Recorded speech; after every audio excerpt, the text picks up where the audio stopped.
הוא רץ לעבר הסל, הוא רץ הסל! 2-0 למנדי! מנדי כהן נראה קצת מעוצבן. הוא פותח והוא רץ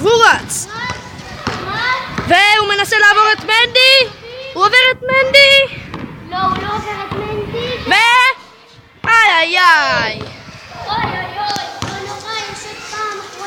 איי, איי, כדור של מנדי.